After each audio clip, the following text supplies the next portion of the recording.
Welcome to the course on applied research from hypothesis to structural equation modeling.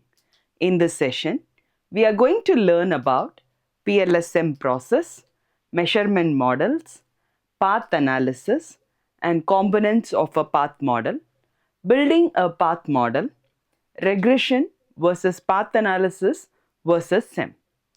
Partial least squares structural equation modeling (PLSM) is a multivariate statistical technique used to estimate complex cause-effect relationships in path models, particularly with latent variables. The execution blueprint serves as a roadmap for the PLSM process from defining relationships between constructs through evaluating measurement quality to interpreting the final structural relationships. Let's begin by exploring the stages that form the backbone of a robust PLSM study. The first four stages of the PLSM process focusing on model setup. In stage 1, we specify the structural model by defining the relationships between constructs, essentially who influences whom. In stage 2, we define the measurement models, deciding whether constructs are reflective or formative. In stage 3, we focus on data preparation. Here, we check for missing values, screen for outlier, and ensure the dataset is suitable for analysis. Finally, in stage 4, we run the PLS algorithm to estimate the path model and obtain initial results. Together, these steps establish a solid foundation before moving to evaluation. In stage 5, we assess the measurement models. Reflective constructs are evaluated for reliability and validity, while formative constructs are checked for weights and collinearity. Stage 6 focuses on the structural model, where we examine path coefficients and the explained variance are R squared. In stage 7, we conduct advanced analysis such as mediation, moderation, or multi-group comparisons.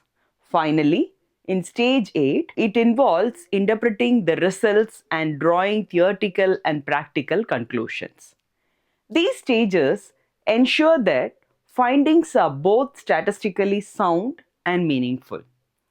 Let's one more time begin by understanding two fundamental types of measurement models, the formative and reflective models.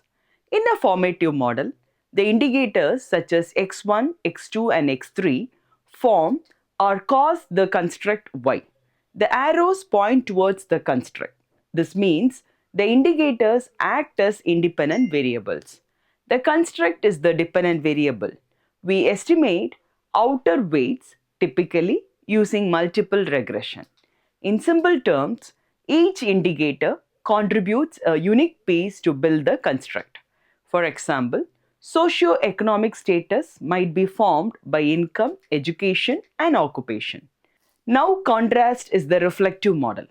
In a reflective model, the construct y causes the indicators. The arrows now point away from the construct. Here, the construct is the independent variable. The indicators are dependent variables. We estimate outer loadings usually through separate regressions. Think of psychological traits like anxiety.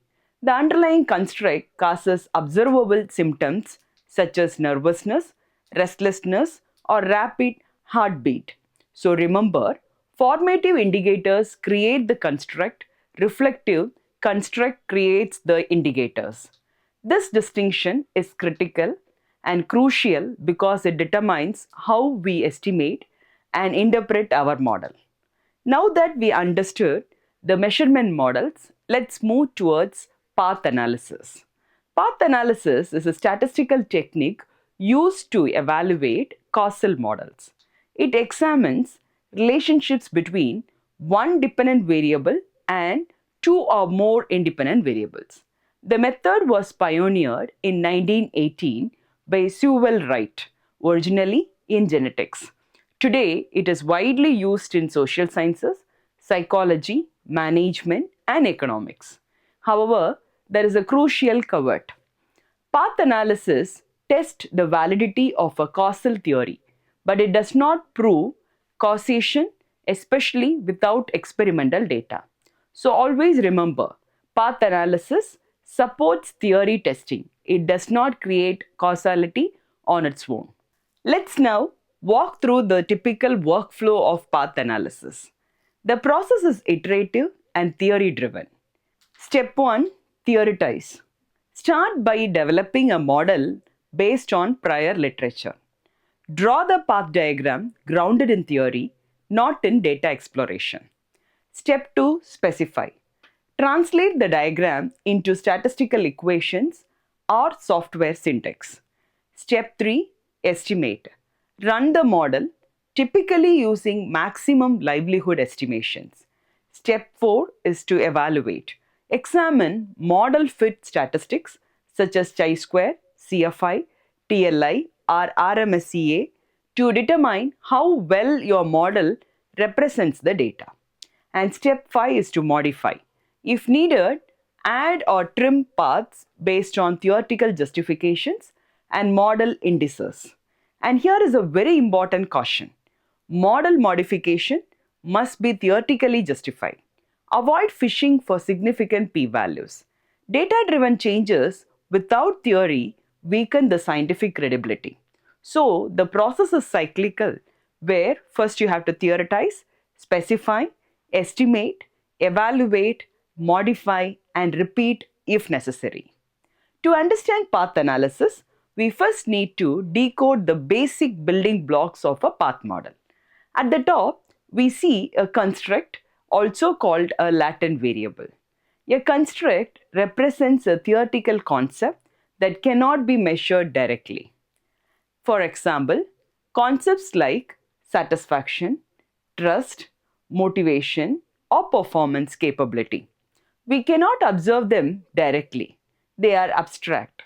In diagrams, constructs are typically shown as circles or ovals. Next, we have indicators, also known as manifest variables. These are the actual measured data, survey items, test scores, or observed behaviors. They are represented as rectangles in the model. Indicators are what we collect from respondents. Constructs are what we infer from those indicators. Finally, we have relationships, also called paths. Paths are represented by arrows. They include directional prediction, one variable influencing another. In PLSM, these arrows are always single-headed, meaning they represent a hypothesized direction of influence. So remember, the circle is a latent construct, rectangle is a measured indicator, and arrow is a directional relationship. These simple visual rules allow us to read any path model diagram. Now let's examine the type of connections we see in path models. There are three main types: direct causal path, covariance or correlation, error or disturbance. First, let's see direct causal path. This is a single-headed arrow from one variable to another. It represents a unidirectional causal influence. In simple terms, X causes Y. This is the core of structural modeling, testing whether one construct predicts another. And the second becomes covariance or correlation. This is shown as a curved double-headed arrow. It represents a non-directional relationship between two variables. The variables move together, but we are not specifying which one causes the other. Typically, covariance is modeled between exogenous variables, where variables are not predicted by other variables in the model. And the third is error or disturbance. Every endogenous variable, that is, any variable being predicted, has an associated error term. This is often represented by a small arrow pointing to the variable. The error term captures all influences not included in the model. In other words, no model explains 100% of reality. The disturbance term acknowledges unexplained variance. Now, let's look at how we actually build a path model in practice. The process happens in three stages: construction, connection, and specification. The step 1: construction. First, we create the latent variables, the construct. At this stage, the constructs may appear in red if they are not yet properly connected or specified. We then assign indicators to each construct. For example, socioeconomic status might include occupation, status, and education. Incentives might include incentive 1 and incentive 2. Motivation might include motive 1 and motive 2. At this point, we are just assembling the building blocks.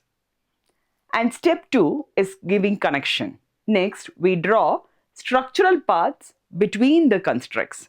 Using the connect tool, we specify which constructs predict others. For example, SES leads to motivation, incentives leads to motivation. Now the model begins to reflect our theoretical assumptions about causal direction. And step 3 speaks about specification. Here, finally, we confirm whether each measurement model is reflective or formative. If arrows point into a construct, it is formative. If arrows point out of a construct towards indicators, it is reflective. Most psychological constructs, like motivation, are reflective.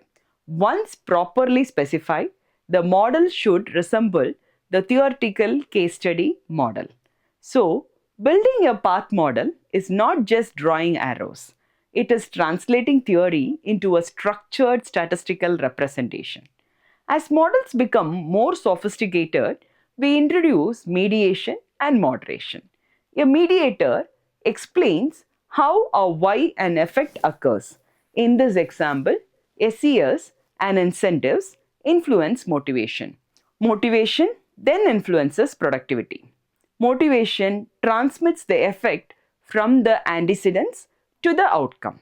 To test mediation, we examine whether the direct effect from SES to productivity becomes weaker after adding motivation.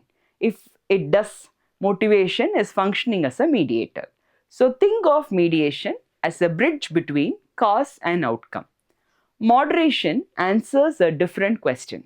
Instead of asking how does X influence Y, it asks when under what conditions does X influence Y. A moderator changes the strength or direction of a relationship.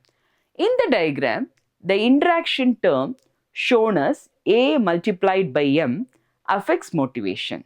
This means the relationship between, say, SES and motivation depends on another variable. Think of moderation like a volume dial. It turns the effect up or down. Mediation explains the mechanism. Moderation explains the conditions. Finally, let's place everything in context. At the most basic level, we have regression, where regression models such as one dependent variable, multiple independent predictors, it's straightforward and widely used. Now expand the idea. Path analysis follows multiple dependent variables and chains of influence. However, traditional path analysis assumes all variables which are observed and measured without error. Then comes the most comprehensive framework, the structural equation modeling or SEM, which incorporates latent variables, includes the measurement models, explicitly models the measurement errors. In other words, regression is a single equation tool. Path analysis connects multiple regressions, and SEM integrates measurement and structure into one unified framework. Let's summarize. In this session, you have developed a structured understanding of PLSM and path analysis, moving from theory to model implementation by understanding the PLSM framework, distinguishing measurement models, foundations of path analysis, reading and interpreting path diagrams, and building a path model, and by positioning SEM in context. Now let's open Smart PLS and connect the theoretical concepts to the software environment to see how these ideas are applied in practice. Thank you.